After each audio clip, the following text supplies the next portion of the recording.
All right, good morning, ladies and gentlemen. Good morning, doctors. Welcome to Braille Hall. This is 10 a.m. to 11:25 session. This is Hall Braille, and the session called is Glaucoma Semifinals. Let me quickly introduce judges: Dr. Shakeen Singh, Dr. Manavdeep Singh, Dr. Major General J.K.S. Parihar.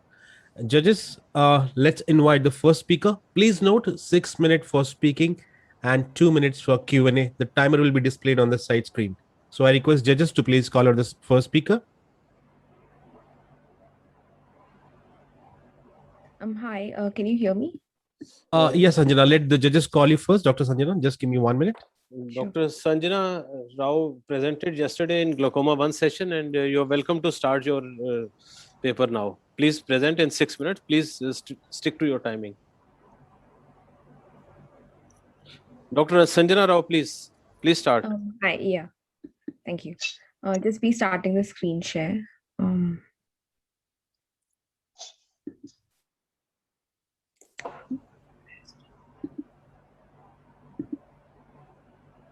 Can you see my screen? Yes, we can. Yeah.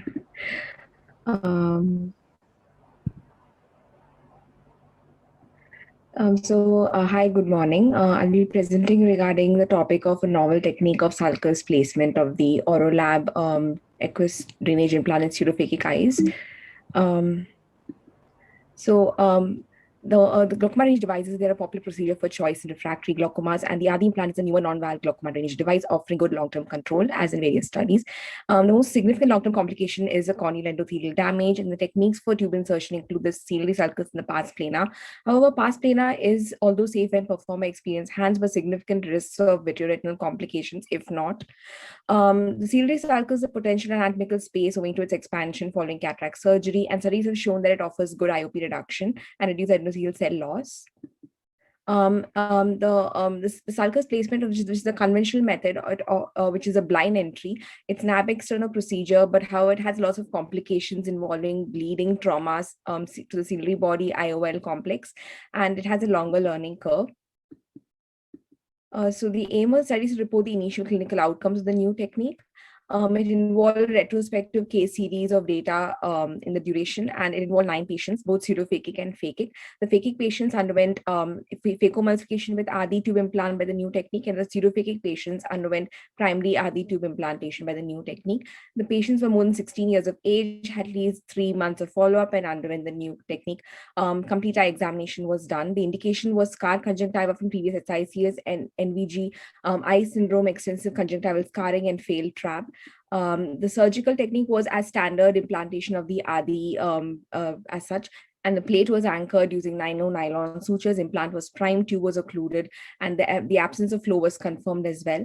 Coming to the way of implanting the tube, I'll just be showing you this video. A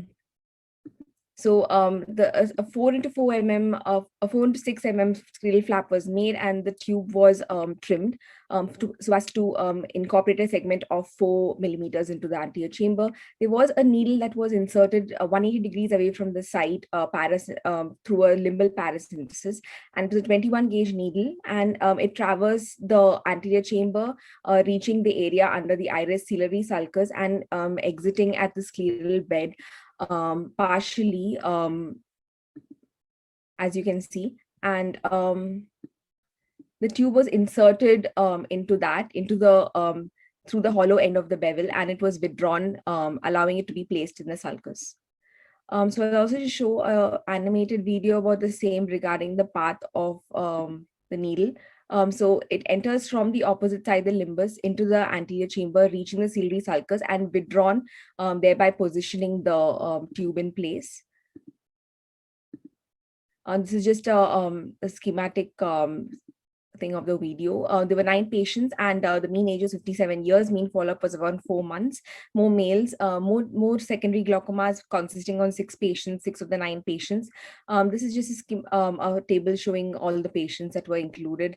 The IOP reduced from 28 to 11, statistically significant. The anti-glaucoma medication also reduced from 3 to 0.4, which was statistically significant as well. The visual acuity also improved. Obviously, some patients underwent phacomulsification, but but the visual acuity improvement was not statistically significant as such. There were complications noted. 2 of them had choroidal detachments at 8th week of follow-up. 1 of them subsided on conservative management. The second patient underwent AC reformation with past release and tube repositioning. Mainly, the patient had a history of trauma following the surgery and hence underwent that. There were no intraoperative complications as such, and studies have shown comparable outcomes between sulcus placement and anterior chamber placement of the tube. The common technique involves a creation of a sleal tunnel using a 23 gauge needle mounted on a viscose syringe, and the entry was made towards the ciliary sulcus 1.5 to 2 mm from the limbus. Some of the previous studies have also used a sectoral iridectomy to confirm placement of the tube in small irises. Another study also described the similar way wherein they use a 23 gauge needle and they form the AC using sodium hyaluronate using a temporal parasynthesis. So in contrast to this technique, the main advantage was that the accuracy of placement in the sulcus in a controlled fashion by the withdrawal of the needle, and it may help in shortening the learning curve in the sense that the training surgeons can help place a tube in the sulcus, avoiding multiple blind entry attempts. Next slide. In the present case, there's no patients who had hyphema or any significant post-operative inflammation, although that was highly expected, suggesting probably if we have a general fill of viscoelastic, there could be minimum damage to the angle structure and limited contact with the tube.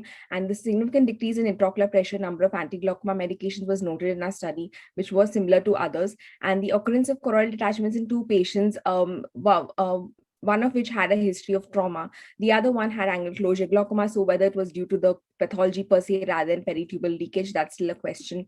The limitations of the study was its retrospective nature. It's a small sample size because it was an initial report, and there was limited follow-up of the same. There was lack of corneal endothelial counts prior to the procedure because that would help tell about the corneal status. So in conclusion, our technique of sulcus placement is a precise and simple technique of tube insertion. It appears to be a safe alternative to existing procedures, limiting multiple blind entries and thereby preventing damage to adjacent angle structures. However, further study is required and a long-term follow-up is needed to denote the long-term efficacy and safety of this technique. Thank you. Dr. Sanjana, one brief question and then the other judges will ask you. And that is, most of these valves, they are placed supratemporally, right? These valves placement is generally done supratemporally. So how difficult it is to use this needle from nasal side, because that is the most difficult area to enter. So how do you do it exactly? So basically, I mean, obviously, for a right-hander, for a right-hander, the right eye will be maybe little easier as compared to the left eye. But they have, I mean, the valve is placed with the help of a corneal. There's a corneal traction suture anyway, which is there. I'll just show in the video if at all needed, which is prior to placement of the valve. So the corneal traction suture can help move the globe accordingly and help position the needle so that it stays 180 degrees apart. Is it a single corneal traction suture, or you give more than once for the positioning of the globe? There was just single one, will not be enough, I suppose. Probably, I mean, in this, basically in what I have seen, there was a single corneal traction suture that was used, which was of a vicryl suture, probably a 670 vicryl. So, Dr. Parihar, you have anything? You have done so many valves surgeries. Dr. Parihar, you're on mute. Yeah, thank you. You have rightly brought out the constraints and all technical part. I would ask you how many cases you have done yourself, Dr. Rao, in this series? So honestly, it's my senior, Dr. Devendra, who has done the procedure. I'm merely a junior, but my senior, Dr. Devendra, he does a lot of ADI tubes, and this is basically his study. I got your answer. Yeah. Dr. Shakeen may ask if he's there. So what's your choice? Is the longer tube or the smaller tube, and how you specifically size the tube, what you have to put into pars plan? So this is for the sulcus, and the second thing is that it's fashioned in such a way that it leaves an intraocular segment of at least around 4 millimeters. And it's fashioned bevel up specifically because we have to put in the time is up. Please stop. We can ask the next. Dr. Manavdi, please invite the next speaker. Thank you. The next speaker is Nikhil Balakrishnan. Please present your paper, Nikhil. Good morning, judges. Am I audible, sir? Yeah, please. Share your Could I screen. share my screen, please? Yes, thank you. The screen is visible. Please start. Your Yes. your free paper number, because nothing is written over here. Free paper. So just a sec. So could I present my paper in the meantime? Get my free paper number out. Is that okay? You should write it here, which loses your marks if you don't know your free paper number also. I have to Is it- mark according to free paper number. So this is free paper 1158. 1158. Okay. 58. Thank you. Good morning, Please go all. ahead. I'm Dr. Nikhil Balakrishnan, and today I'm going to be talking on deciphering the conundrum of aerosolization during non-contact tonometry. Now, as we all know, since the last 2 years, our world has been taken aback by the rising number of COVID-19 cases worldwide. We also very well know that COVID is spread through aerosols and through droplets. So it is very well documented about the same. And we also know that non-contact tonometry is a daily OPD procedure used worldwide for IOP screening in every ophthalmology clinic. A paper published back in 1991 by Britt et al. Published that there is demonstration of microaerosols during the NCT procedure. Based on this solo paper, the many different ophthalmic bodies issued guidelines to avoid NCT use during the COVID pandemic, because that would spread, because the aerosols generated during NCT would basically mean the spread of the virus to various people. This would really take the world aback, because NCT being a procedure used by one and all, and if it could not be used, it would set back everyone in their ophthalmology clinics. So our research question was, are aerosols really produced during non-contact tonometry? So we collaborated with the fluid velocimetry team from the Indian Institute of Science, Bangalore, which has just recently been adjudged as the #1 research center all over the world. With them, we set up a frontal lighting and a shadowgraphy setup. Now, what exactly is this? Is that we used an ultra high resolution, high speed camera, which can capture up to 20,000 frames per second. We used a very high definition light, a Veritas Constellation strobe light. And this is the, if you see, this is a Shin Nippon NCT 200, which we used for our procedure. And this is a setup with the subject here. We use a procedure known as shadowgraphy, in which, along with a high resolution camera, can image particles as to size of 10 to 30 microns. Our second setup was a fluorescein setup, in which a Nikon DSLR camera was used with a blue LED excitation light of a source of 450 nanometers, a fluorescein stained eye, and also a smartphone in the night mode. NCT was performed at 3 different conditions, that is in normal eye conditions, after installation of 1 drop of the lubricant, and after installation of 2 drops of lubricants in 10 patients each. So what were the results of our study?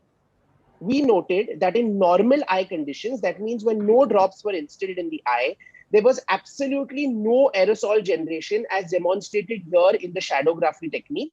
The same was confirmed by DSLR imaging and smartphone nightscape imaging and high-speed imaging too. We performed the same after installation of a single drop of lubricant.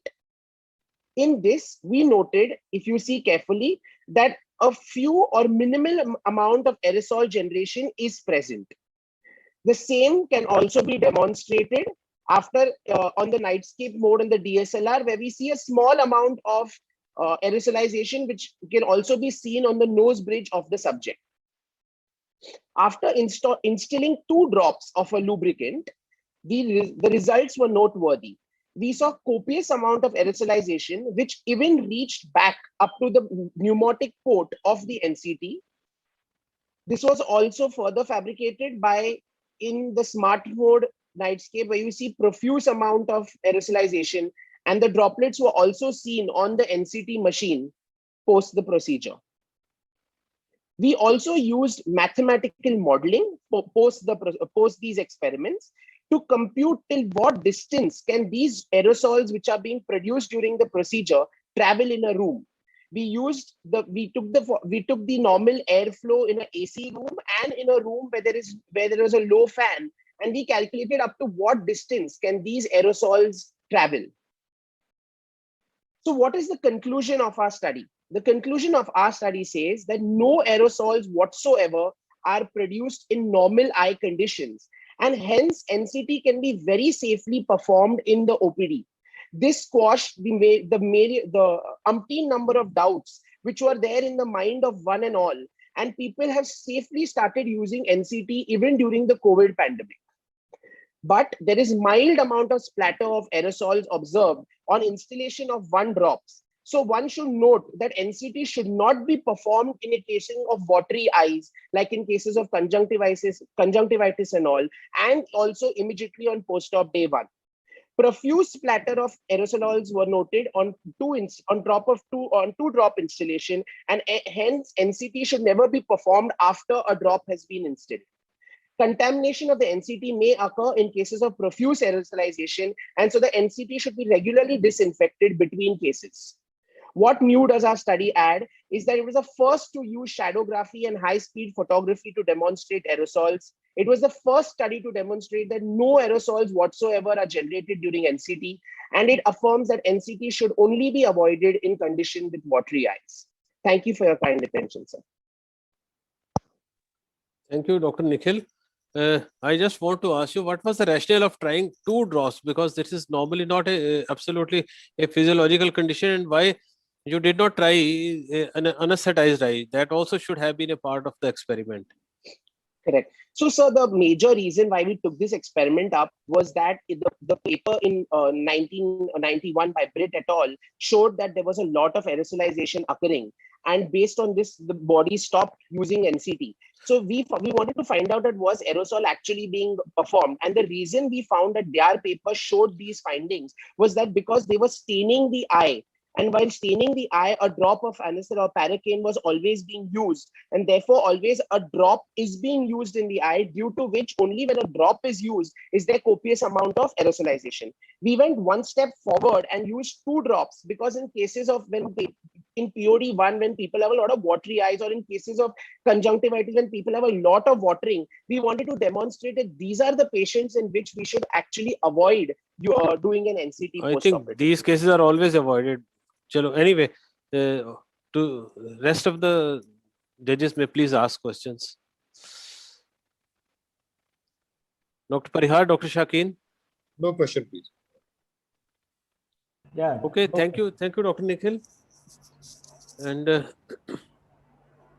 please unshare your screen. And now may I invite Dr. Karthikeyan Mahalingam?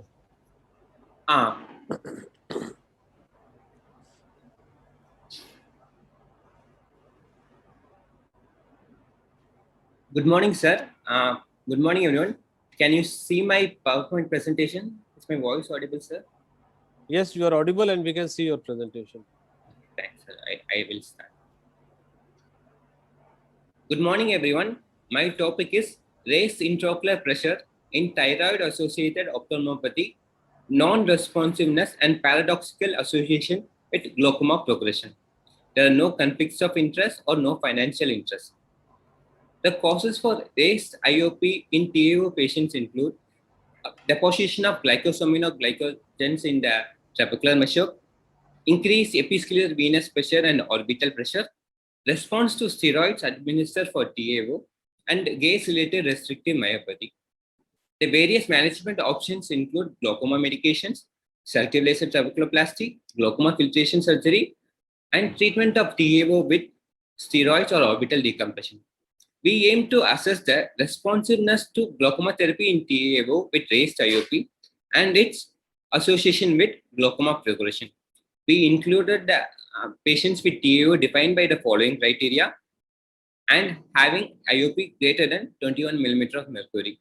We excluded patients that had other forms of glaucoma. Responders were defined in as eyes in which IOP normalized after glaucoma medication and laser trabeculoplasty. Non-responders were eyes in which IOP was not controlled with maximum tolerable glaucoma medication and required surgery for IOP control. We assessed the progression in patients which had a minimum of 2-year follow-up based on the vertical cup disc ratio and visual field defect and labeled them as progressor. 42 results, 42 eyes of 21 patients were enrolled. The mean age of the participants were 43.8 years. They had similar sex ratio and median duration of follow-up was 30 months and the baseline intraocular pressure was 28.1 millimeter of mercury. 30 eyes had ocular hypertension and 12 eyes had glaucomatous optic neuropathy. 15 eyes were responders and 23 eyes were non-responders. This shows the management of non-responders. Among 3 eyes which underwent glaucoma filtration surgery showed poor response. Out of the 8 eyes which underwent orbital decompression, 75% had a good IOP reduction. 4 eyes with IOP less than 25 millimeter of mercury, no glaucomatous cupping or visual field defect were just observed for progression without glaucoma medications. When comparing the responders versus non-responders had higher male ratio, higher amount of patient in non-euthyroid state, higher baseline intraocular pressure, and higher number of eyes with proptosis. 14 eyes of 7 patients which had less than 2 years follow-up were excluded from progression analysis. 25% of the eyes showed glaucoma progression. 20 eyes had paradoxical association of IOP with glaucoma. That is, 50% did not show progression with high IOP over a median follow-up of 36 months, and 21% of the eyes glaucoma progressed despite adequate IOP control. Therefore, intraorbital pressure and episcleral venous pressure is more important than assessing the IOP. Venous outflow pressure is an indirect estimation of intraorbital pressure. Hartman et al. Reported that the difference between BOP and IOP should be less than 5 millimeters of mercury to maintain the optic disc perfusion. If the IOP is reduced very much, so that the BOP difference between BOP and IOP grows more than 5 millimeters of mercury, then the optic disc perfusion is compromised and it can lead to worsening and development of scotoma. So even if IOP is high, but the difference between BOP is less than 5 millimeters of mercury, IOP lowering may not be required. Since the primary pathology of TAO is raised intraorbital pressure, raised IOP is often refractory to management. Risk factor for poor response to glaucoma therapy include male gender, higher baseline IOP, uncontrolled thyroid state, presence of proptosis. If indicated, addressing the elevated episcleral venous pressure by orbital decompression should be considered before planning for any glaucoma surgery. This is a protocol followed in our center. When a TAO patient with raised IOP comes, we start with safely tolerable glaucoma medication. There is no baseline glaucomatous optic neuropathy. We just follow up for the progression. And if there is a progression or a baseline glaucomatous optic neuropathy, treatment of TAO might be considered with medication or orbital decompression. And we might start with, we might need glaucoma surgery. Therefore, we conclude that there is a high incidence of non-responsiveness to glaucoma therapy in TAO. Despite high incidence of therapeutic non-responders in patients with raised, a TAO patient with raised IOP, optic disc progression is rare. Maintaining the optic disc perfusion is more important than reducing the IOP for preventing progression. Stringent IOP reduction should only be considered when the progression is documented with high IOP. Thank you. Thank you, Dr. Mahalingam. Could you give me your free paper number, please? Free paper number is FP22. Sorry, 22. FP2262. 2262. Okay. Thank you so much. And other judges, sir, please, Dr. Shakeen Singh and Dr. Parihar, sir, you have any questions to ask? Yeah, I asked questions yesterday only. No more question now. Thank you. And Dr. Shakeen Singh? Same here. So I'll ask one question. do you routinely do this venous flow meter or venous pressure, whatever you said, or epicellular pressure measurement in these cases? No, sir, we don't do venous outflow pressure measurement. We need a modified ophthalmodynamimetry for measurement. So we devised a protocol just to, this is a protocol in which we assess the progression, and according to progression, we'll modify the medication. So this is basically a concept that this flow meter should be measured. Yes, sir. You have not actually done it, no? Yes, sir. Hartman et al. Have done it and they have explained it, sir. Okay. Right. Thank you. Thank you. So I think we come to the end of this glaucoma free paper session semi-finals, and over to the hall managers, please. Thank you so much. Thank you, Thank you. judges. That was absolutely amazing. Very smooth coordinated.